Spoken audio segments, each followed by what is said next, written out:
Hey garden friends, what have you been up to? It's been a very warm winter. Has it been warm for you? I cannot believe the temperatures we have been enjoying. It gets up into the 50s during the day. It's kind of overcast, cloudy today. It's been that way for the last few days, but it's been warm. We had rain last night. We've only had rain so far this winter, which I am thankful for. I know we will get snow. It'll probably come in March and April while you guys are all enjoying your flowers starting to bloom, and I'll be buried in snow. But until then, I'm just going to enjoy the fine weather. I have been working outside in my denim shirt. That I didn't even have to wear a coat, so that's pretty amazing. Of course, I do wait till later in the afternoon. Like right now, it's probably 2:30 before I get out here because the nights do dip down into the 30s. But let me put that away. Yeah, it's pretty amazing. So let's get rolling on our winter sowing echinacea seeds.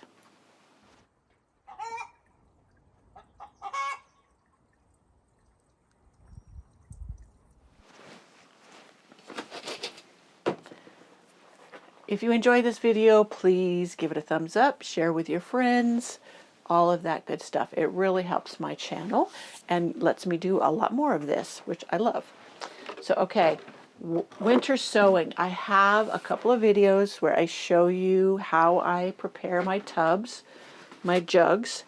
I poke holes. I do it a little bit differently than some people, and then I open them up. This has already got the slits in it for cutting around, and I'm just going to go ahead and open it up for you.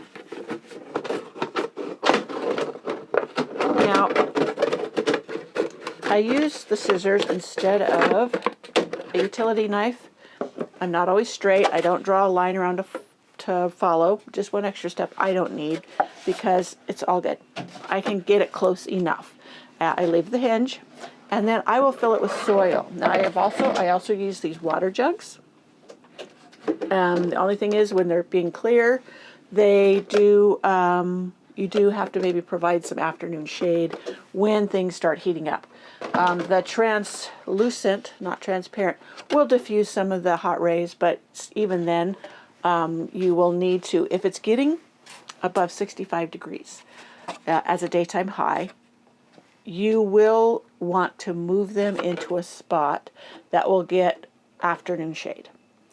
So a little morning sun is fine, but once it's getting to 65 degrees, if the sun's hitting directly on here, they will get too hot and you'll cook your seedlings. But if you move all of them into a spot, maybe under a tree where it gets a little morning sun, afternoon shade, you should not have to worry about opening them up. Because at night, you'd want to close them up if you're getting close to freezing. Very, very cold. So that's just a little hint there. Some people will go ahead and opening them up and then at night go and close them. And that might be an extra step you don't want to perform. I know I don't.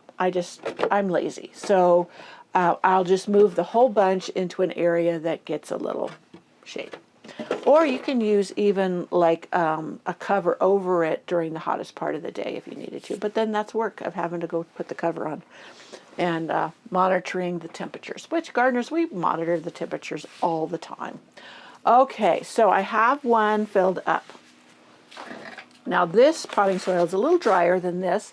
This I just got from the local hardware store. I'm out of my DIY potting soil and the stuff I make it with, so I am having to buy it, which I need to get. I've been trying to call the place that has my DIY compost, or my compost that I use in my DIY potting soil to get a whole thing. Now something on my videos on preparing my containers for winter sowing is I've never before put holes in the top. And I saw one gentleman, he did, and he said it got rain and whatever through the top as well. So I thought I would try that. Now these two do not have holes in top. This one does. But that one's really sloped, so I don't know how well it'll capture water. I've never had any issues with not having enough water get in. Oh, scared me. It's got a succulent stuck in my glove. That is from when I did my little DIY. No, well, yeah, it's a planter. It's a terracotta pot that broke, and I did a succulent planter with it, and you're going to love that little project. But that's what those are sitting there from. Anyways, where was I at? Oh, I've never had any issue with them not getting enough water. But if you did, I've seen people spraying down through the top. Why? All you need is a tub. I have a tub over here, or even one of these trays. Put water in it. Set the jugs in there. They will wick up water within half an hour and get plenty. You don't, if you spray, you have the tendency to dislodge seeds, make a mess in there, and why? You can just set them. If you're going to go to the bother of having to water them and be careful with it, just set them in a tub of water and let them absorb it for half an hour. Take them out, let them drain, and put them back in their spot. So, yeah, don't make it any harder than you have to. I like things super, super easy. So this is fairly dry. That's okay. That's what I'm going to do. I'm going to put it in a tub, in a container, and let it soak up the water from the bottom. And when you have plenty of holes in it, yes, it has tons of holes. People ask me how many holes. As many as you can put in there. Just good drainage is key. And I don't take count. I just poke holes until I think I'm done. So, Echinacea, starting from seed. They are super easy, at least have been for me. Some people will have you vernalize, stratify them, where you put them, like you can put them in the freezer in a moist, like coffee filter for a day, and then plant them up, thinking that would be better. Oh, what have I got in there? Looks like it's a seed already. But I've never done that and had complete success with them. I've even planted the white swan, which is one of my favorites. White swan echinacea directly out in the garden beds in spring and had them come up. I did not expect them to bloom because I got them in the ground so late, the seeds, but they did. By fall, they were blooming beautifully. The only reason I lost them was the gophers ate them. Gophers love echinacea for some reason. But anyway, so I want to start a bunch of white swan. I'm going to sow as many as will fit in here. I like to space them out because a lot of times I will just leave them in these containers until it's time to plant them in the garden. And I want them to have plenty of room. That's why I make sure I have plenty of base, depth of my potting soil. This is not opening very well. Where's my scissors? Pooh. Oh, there they are, right under here. Anyways, I want to have a depth of soil so they have plenty of room to put down roots and do well. Now, these seeds are a little bit different, if you notice them. Maybe. I can't tell if it's focused in. Then these ones. These ones I just pulled off one of my plants. And you see how they're a little bit different. I was going to try this. This was one of my plants that was a pretty orange. I think it's one of the Cheyenne Spirit ones. And if it's not, it might be a hybrid. If it's not the Cheyenne Spirit selection. And the sterile hybrids will not grow from seed. You have to take root divisions. And I do have a video on that. I probably should do another one soon. I thought I did. Maybe. Whatever. I will do another root division or taking basal cuttings of ones that are sterile hybrids. I have one that's a sterile hybrid. It grows beautifully for me, but it will not produce viable seeds. And so be very careful when you buy seeds from people who aren't a authorized garden seed grower, because I have seen many of the sterile hybrids, the seeds for sale on Etsy and other ones that they are not, or Amazon too. They won't grow, will not grow. You think you're getting, one of them I'll give you an indication. It's called tomato soup. I think I finally lost mine or the gophers ate it, but it was it was the color of tomato soup. But it was a sterile hybrid, and I started seeing the seeds for sale on Amazon, eBay, and Etsy, and I knew they wouldn't grow for people because they're sterile, meaning they don't germinate. So that's just a word of warning. So buy your seeds from somebody like Renee's Garden Seeds, Botanical Interest, Swallowtail Garden Seeds, places like that, that you know they stand behind their seeds. So I'm going to space these. I'm probably going to do 3 in a row, so they're probably a good inch apart, if not a little bit more. And I'm going to do it all the way throughout this bin, this little tub. And I just make an indent with my finger. So I'm actually going to get 9 in here. And I'm only going to do 1 seed in each little divot. And then if I get a 50% germination rate, which really I do better than that, I'll be thrilled. And so that would be 4 at least, 4 new plants. So I'm just going to sprinkle some soil on top. I go by how the depth on the seed packet says. I should read it again just to make sure I'm doing this right. 1/4 of an inch, yes. So, because some seeds you don't put any top on because they need light to germinate. So, you can see how much moisture the new soil is compared to that one. I know the camera probably wants to focus on my face, so when I pull it up there, it doesn't always focus in, but it's quite a bit darker. So now I use duct tape to close up my containers because it has been much more durable than anything else. Now, one person said they poke holes and they use twist ties, like bread ties, on the edges, whatever. But the duct tape works so well for me. Let me grab my duct tape.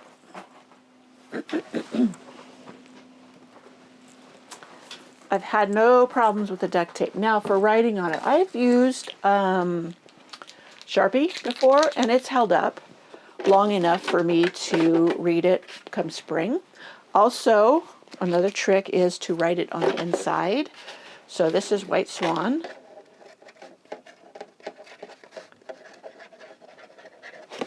Now this is not a Sharpie. This is a Posca paint pen, which it is a little more durable than the Sharpies are out in the weather. So I'm just going to put White Swan. Now I know that that is an Echinacea, so I won't bother writing Echinacea too. Many times I would also put like a tag down inside if I was afraid of this not lasting, but you don't have to. Sometimes when you put something else in there, you're introducing the chance for mold and mildew to grow because it could have contaminants on it, unless of course you had done the sanitization process. Now, I do sanitize these before I use them. I'll put a little clip up showing these in a sink full of water. I don't mean like to the brim, but I put enough water in it that the water will go inside the milk jugs. And then I'll let them sit in that. I add 1/4 cup of bleach, chlorine bleach, and then I will let them soak half an hour. Can you see what I'm doing? I'm just wrapping this tape around here and securing it, rubbing it down. Anyways, bleach, I let it sit half an hour and then I drain them. I'll put the lid back on. I'll put a little of the bleach water inside. I'll shake it really good to make sure there's nothing trapped in the handle, and then I pour them out, rinse them, and let them air dry. And that's my sanitization process. And you know, I don't do a bazillion of them at once. Got a text message. I hope that's not too loud for you. Oh, I don't need a very big one, huh? I just do these incrementally as I get them, and then I take, you know, I sanitize them. So it's not this one big, huge project. It's done over weeks. And it just keeps it more manageable for me because I have so many things going on. Now, there was one viewer, I think it's a viewer, could have been on Facebook or Instagram, that she said she has 50 already going. That's a lot. But she'll have a lot of plants. And she'll have it for relatively little money. So the cost of potting soil, so this one was $12. I'll get a lot with that. These were free. They came from my sister whose boys drink milk aplenty. The duct tape, I don't know how much a roll of duct tape is. You can tell this one's old. It's been smooshed and whatever. But I've been using this for a few years, so whatever that costs. Now I also will write the name on the duct tape. White Swan. And I try to make it legible. When I get in a hurry, I just scribble white swan. I'll do it in a couple spots. You cannot overdo it with labeling your containers. So there we have it. 1 jug of white swan echinacea. Now, I will also seed some in these containers. Maybe take up 2 rows, so that would be 1, 2, 3, 4, 5, 6, 12, and put them on my light racks in my home. Now, I don't need to do them right away. It says 2 to 4 weeks before your average last frost date, so I can wait to do these then. These will not probably sprout until then, and all is good. So, now what? I keep getting texts. Anyways, so there's one. Now for this one that I don't know if it's going to grow or not, because I don't know if it's a hybrid, sterile hybrid. Let me throw away this. Then I might use a smaller container. I thought, well, this one's got a huge thing in there, but I won't fill it all the way up. I'll probably put 3 inches of soil in it and then call it good. Now, since I didn't want to waste a whole jug, well, not, I could get plenty. I guess that's not a big deal, but I will seed this one. I have tons, so I'm just going to really just toss a bunch of these in here. And then I could divide them out if I need to. Just because I don't even know if these are viable. So we will just call that good. So I got them in there. I will, what do I use to push it down? I guess put so deep I can't get my hands down there. I'm just going to push these down in the soil, and they will get that cover they need. Put a little more soil in there. You tell I'm not too precious with all of this, and I have been so successful. This is the great way to get tons of flowers for your garden, and without a lot of expense. I'm big, real big on budget gardening. When I first started gardening, I didn't have a dime extra to spend on plants. It was something frivolous.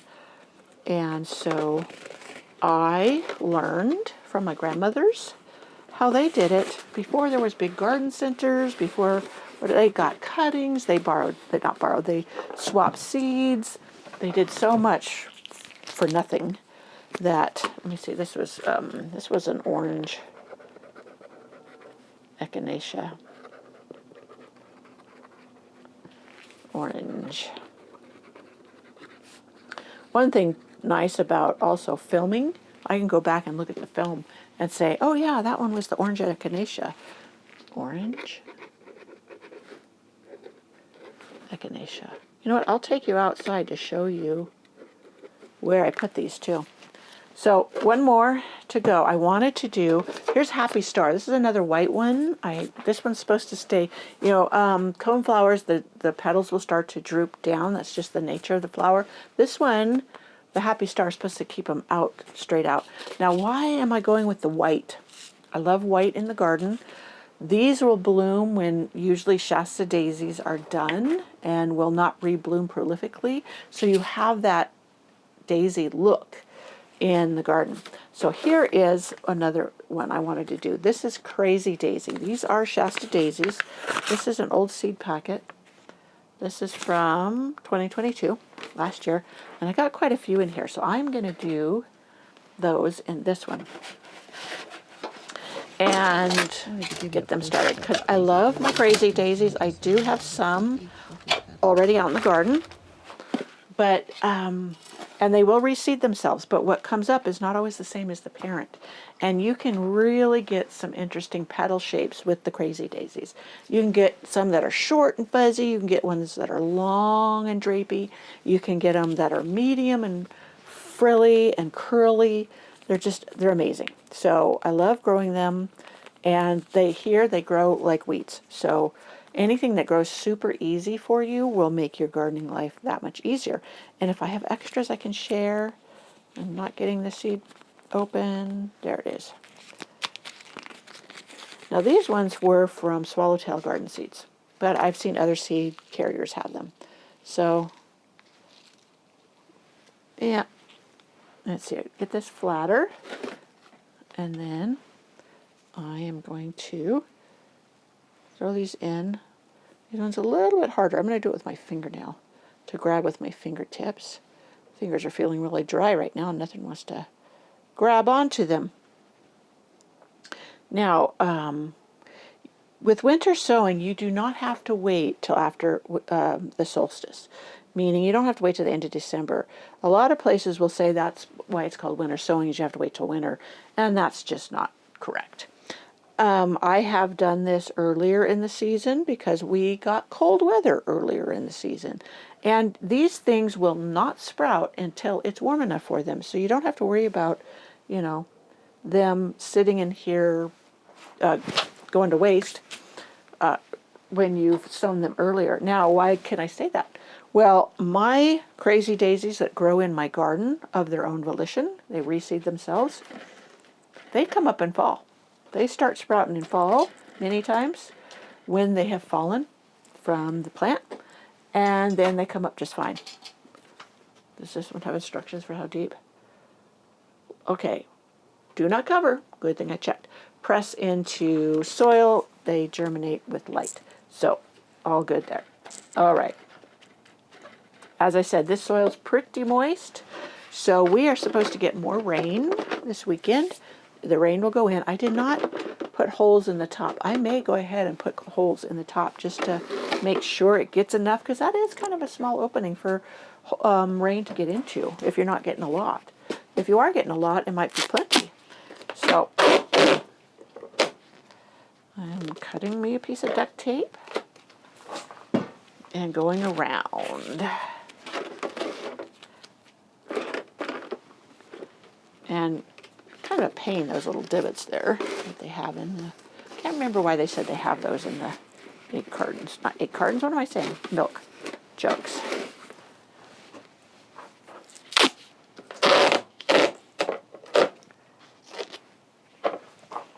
We go all the way around again.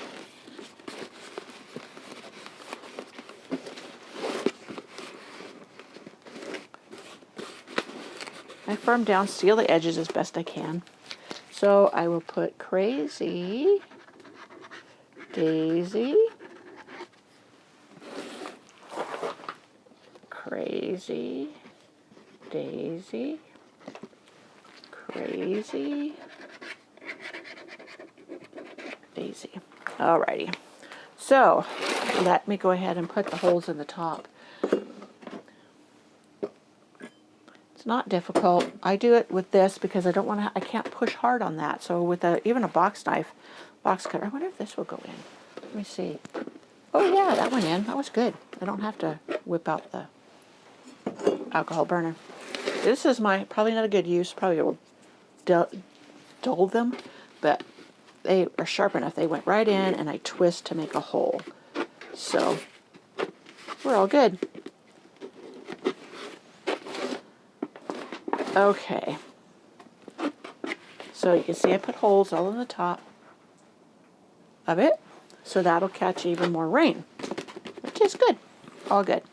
Okay, plenty. I'm going to put the lid back on the alcohol burner so the alcohol does not evaporate away. So I will continue on with more winter sowing, but right now I want to show you where I'm going to put these, even if I've decided. My white swan doesn't have a hole in the top, so I'll go ahead and do that too.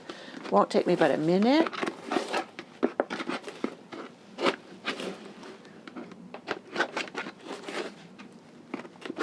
All right, I'm going to go out there, figure out where I'm going to put these, which would be safest, because last year we got that heavy, heavy snow. We had like 6 to 9 feet here through the winter, and a lot of my jugs got crushed from the weight, because we don't get light, fluffy snow. We get heavy snow that's nicknamed Sierra Cement, and it's because it's like cement.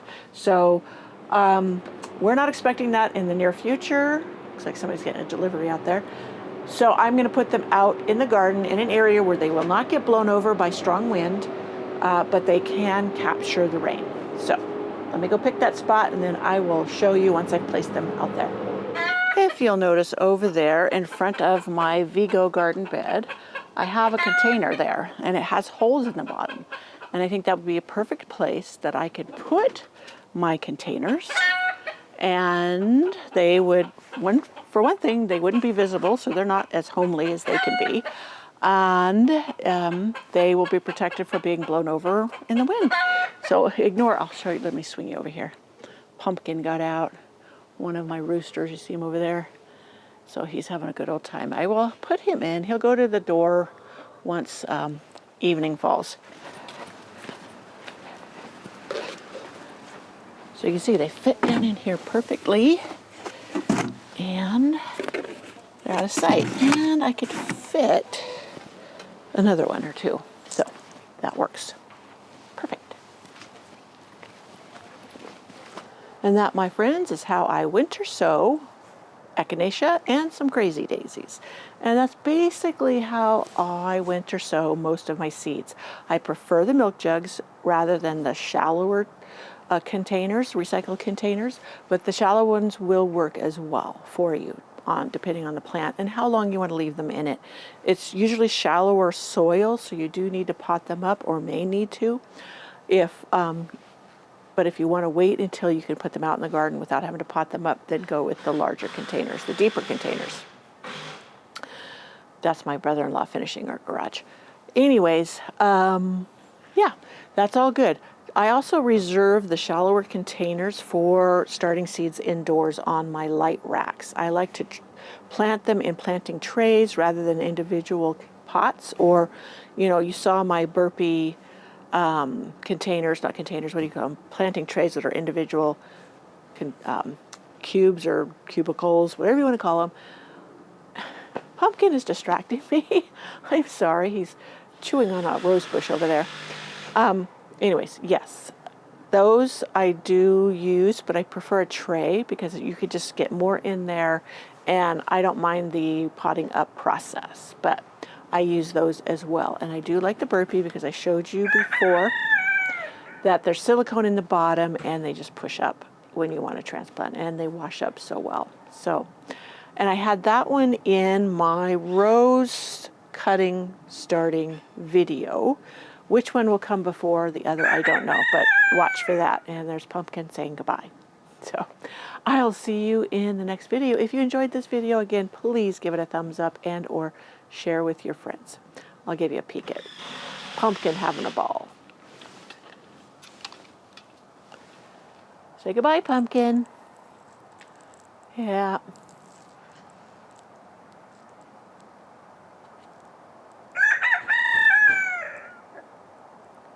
Pumpkin was supposed to be a girl, but as you can see, he wasn't.